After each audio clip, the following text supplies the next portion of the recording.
Voilà, donc on va conclure cette conférence de presse d'après-match avec nous Monsieur Nabil Baha, coach. On le devine facilement très heureux ce soir.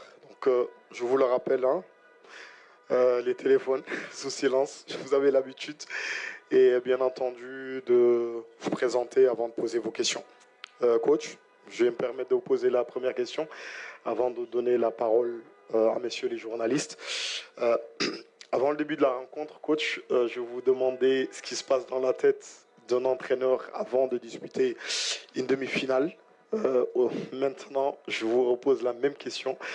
Qu'est-ce qui se passe dans l'esprit de Nabil Baha après avoir qualifié son pays sur ses terres à la finale de sa Coupe d'Afrique des Nations? Alors, bonsoir à tous. Une très grande fierté, sincèrement, c'est indescriptible. J'avais pour objectif d'arriver à cette finale depuis que j'ai pris cette équipe parce que je suis conscient de la qualité de mes joueurs.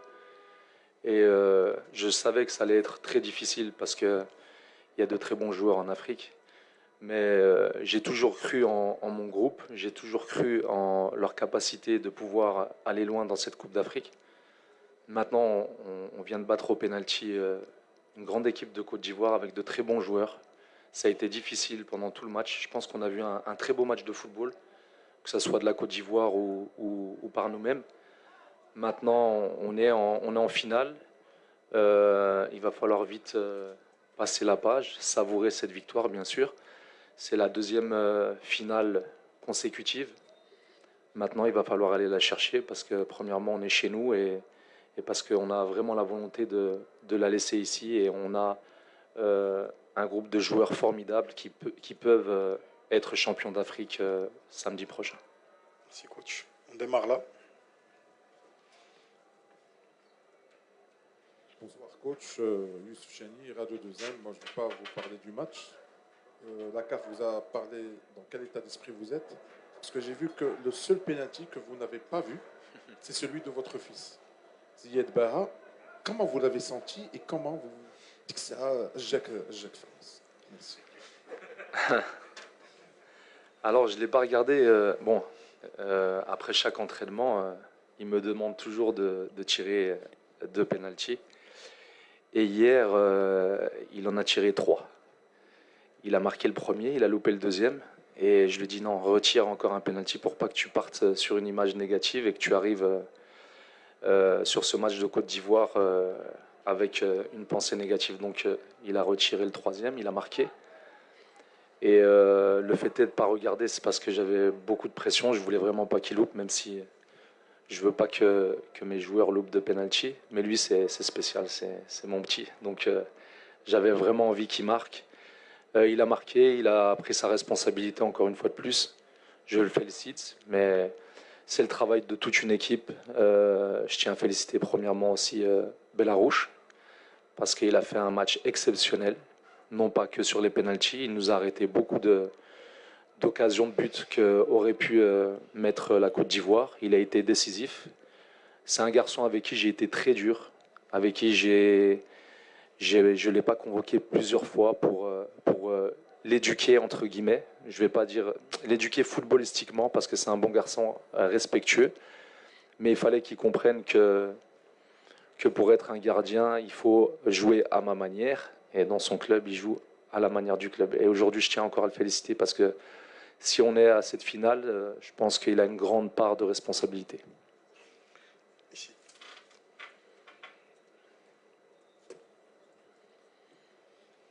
Coach, félicitations. Merci.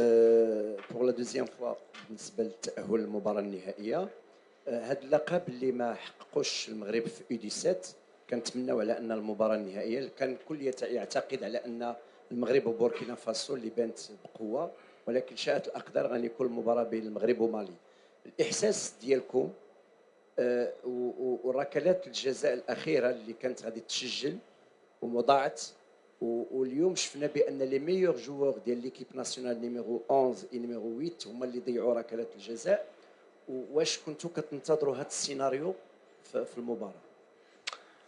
Alors oui, c'est vrai que tout le monde attendait cette équipe de Burkina Faso en finale. Mais كنا عارفين احنا مالي عندها فرقة مزيانة وديما كيوصلوا في لو ديرني كاري كيعرفوا يلعبوا هذوك لي كومبيتيسيون كيعرفوا كيفاش خصهم يربحوا كيعرفوا كيفاش يوصلوا بعيد في هذيك لي كومبيتيسيون دونك بزاف الناس حقروهم كيف ما كنقولوا ووراو اون بيل ايماج وراو عندهم فرقه حتى حنا من غادي نلعبوا ضدهم ان شاء الله ما غاديش يكون ماتش سهل خصنا نردوا بال باسكو عندهم لعبه مزيانين. Ensuite, en ce qui concerne les joueurs, c'est ça, les joueurs qui ont loupé les pénaltys, bah, ça arrive. Hein. Ils ont fait jusqu'à présent واحد الخدمة مزيانة من الأول هما اللي عطاو لينا الفرصة باش نوصلوا في هذيك لا فينال عطاو كل شيء في التيران اليوم ما كتبش مي جو سور كو ما تعرفش في لا فينال يمكن واحد منهم غادي يعطي لك هذا الكاس ان شاء الله ودابا خصهم ما يفكروش في هذيك لو بينالتي لوبي يفكروا بوزيتيفمون ويتعلموا من هادشي حيت كنتعلموا بزاف ملي كنطيحوا ماشي غير ملي كنكونوا مزيانين وكتعلم اكثر ملي كطيح تعلم تنوض وما تعاودش لي ميم زيرور. Donc là,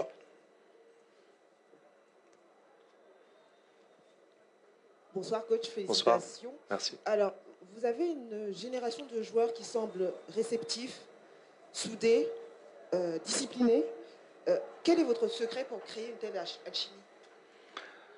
Alors, je vais me répéter, mais quand j'ai pris mes fonctions, avec ma petite expérience de joueur de football, j'ai toujours dit aux joueurs que les meilleures années que j'ai vécues en tant que joueur de foot, c'est quand le vestiaire était soudé. C'est quand le vestiaire se sentait comme en famille, que les joueurs restaient longtemps dans le vestiaire, restaient longtemps à table, parce qu'ils ont cette envie de tout le temps être ensemble.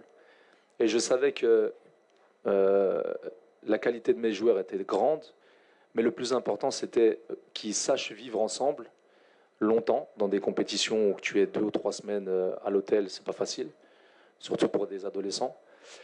Et c'était ça le secret, c'est d'abord faire une famille, ensuite un groupe et après une équipe. Et je pense qu'on a réussi. Je sais que c'est pas facile pour les joueurs qui sont en tribune, c'est très dur pour eux, mais ils ont toujours été positifs. Ils ont toujours soutenu leurs copains. Bon, des fois, ils font la tête, mais bon, c'est normal, c'est des gamins.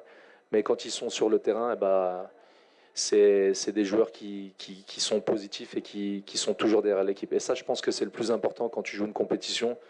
C'est vraiment cet esprit famille. Créer déjà ça pour pouvoir aller loin en compétition. Là.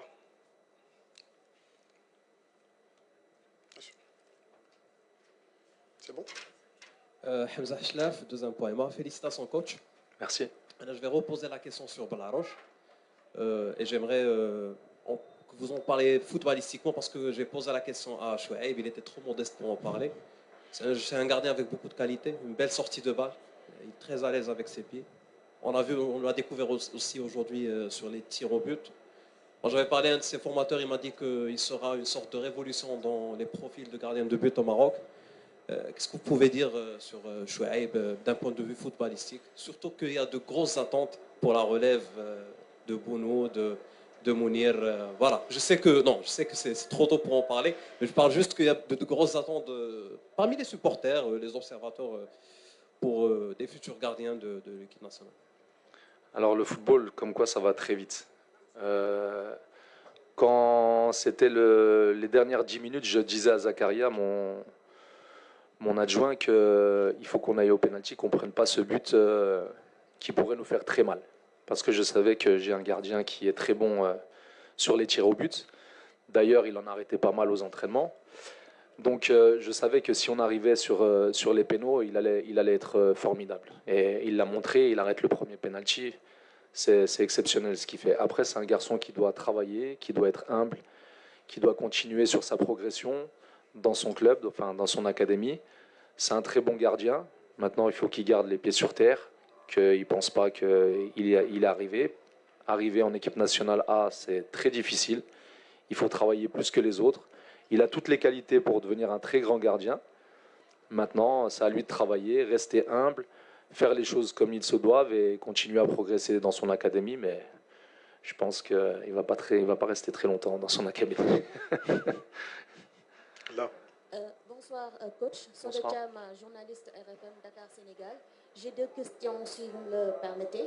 Alors une première question, j'ai lu quelque part où vous disiez que vous êtes installé à Mohamedia pour être loin donc, des sollicitations, pour donner un environnement calme aux joueurs.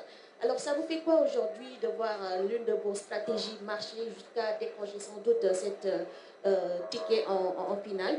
Et une deuxième question, vous allez rencontrer une équipe qui a l'habitude des finales, on va dire, donc dans cette petite catégorie. Comment est-ce que vous voyez ce match contre le Mali? Merci.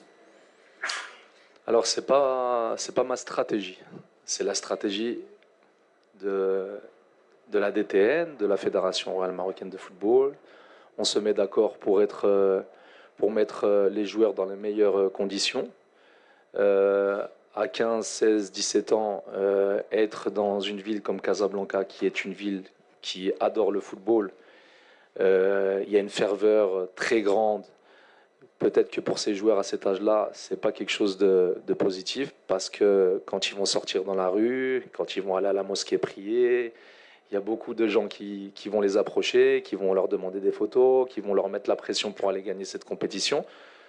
Étant donné qu'on a joué l'UNAF ici à Mohamedia, et ça nous a plutôt bien réussi, on a décidé de continuer dans cette ville. Et ensuite, par rapport au Mali, c'est ça? Ouais, le Mali a l'habitude de jouer des finales. Maintenant, nous, on a joué une finale l'année dernière il y a 2 ans, avec Saïd. Il y a un grand entraîneur qui disait pour gagner des compétitions, il faut arriver en demi-finale, en finale, même avant en quart de finale, et après ensuite apprendre et apprendre. Maintenant, on verra pourquoi on n'a pas réussi à gagner cette finale en Algérie, même en ayant un très grand entraîneur et de très bons joueurs, on n'a pas réussi.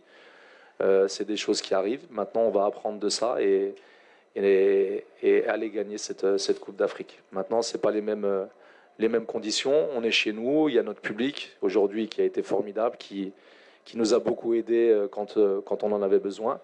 C'est ce que je demandais la dernière fois. Ils l'ont très bien fait aujourd'hui.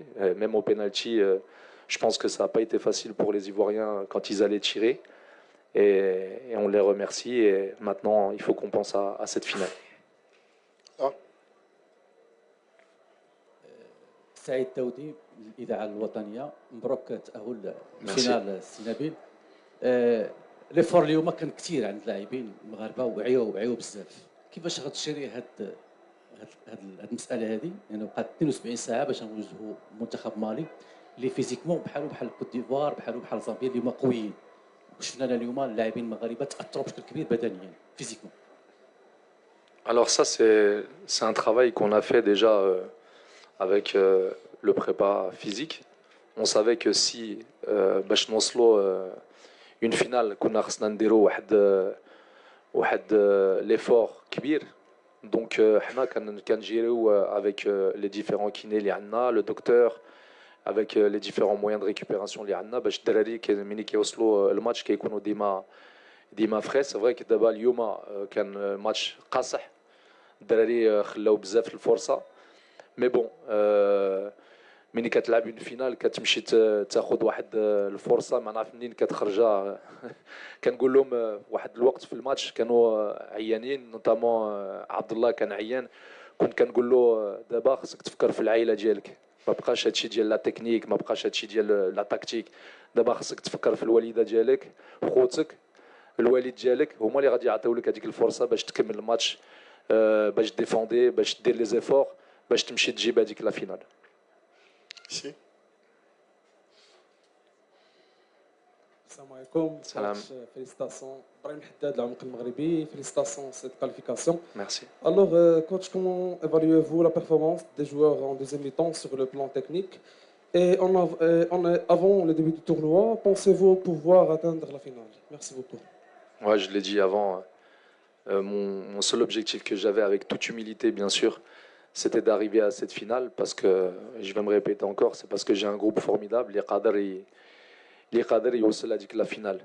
En ce qui concerne la deuxième mi-temps, je leur ai dit dans le vestiaire que la première mi-temps toutes les premières mi-temps qu'on a fait, on nous a dit beaucoup qu'on était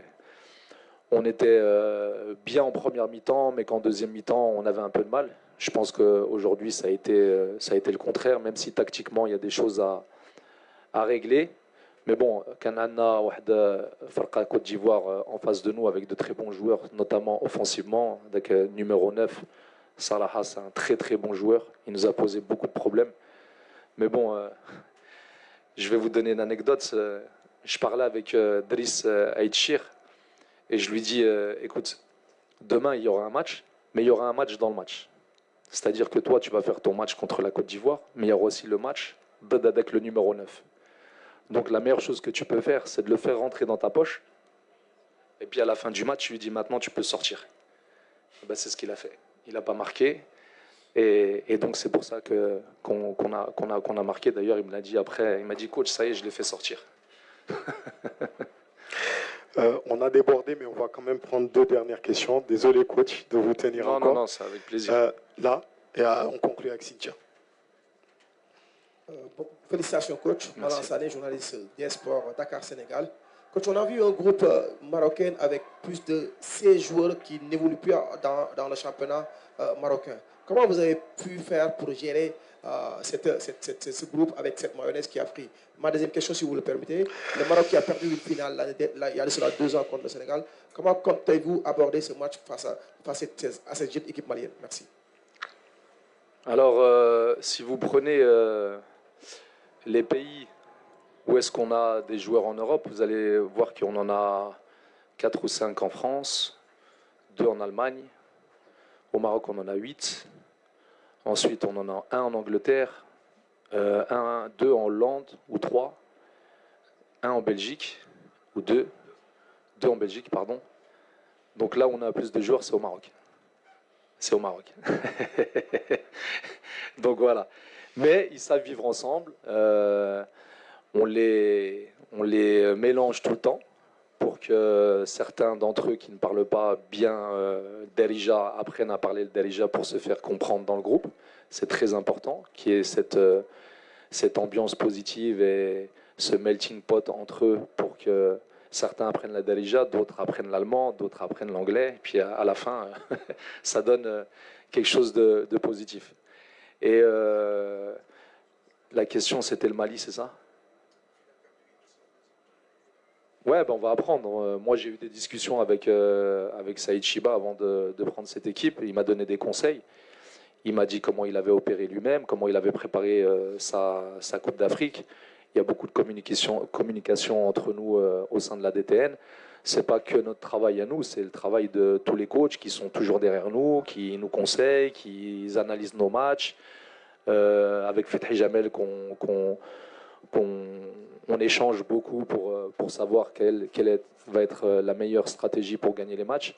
C'est pas mon travail à moi, c'est vraiment le travail de tout un groupe de personnes qui veulent aller de l'avant, qui veulent gagner les compétitions ensemble. Et là, on va encore repréparer ce match du Mali. Ça va pas être facile parce que le Mali a une très belle équipe aussi, mais on a la capacité de gagner ce match. On conclut là. Oui, coach, moi j'aimerais parler de vous, savoir si aujourd'hui vous n'avez pas vécu votre plus belle émotion en tant que jeune coach et surtout savoir gérer un groupe d'adolescents. Vous avez été finaliste d'une CAN en 2004. Est-ce que c'est beaucoup plus exigeant émotionnellement? Ouais, en tant qu'adulte, on arrive à mieux gérer les émotions, c'est vrai. Mais même si cette Coupe d'Afrique 2004, quand on revient, quand on refait le film, il y a eu pas mal d'erreurs qu'on a fait, notamment la veille du match, sur la préparation et tout ça, qui a fait qu'on n'avait plus cette concentration qu'on avait sur toute la compétition. J'apprends de ces erreurs qu'on a fait et j'essaye de pas faire les mêmes. Gérer les émotions de jeunes adolescents, c'est pas facile. Mais après, la chance que j'ai, c'est que j'ai mon fils dans l'équipe. Donc, je vois un peu comment faire avec lui pour faire avec les autres.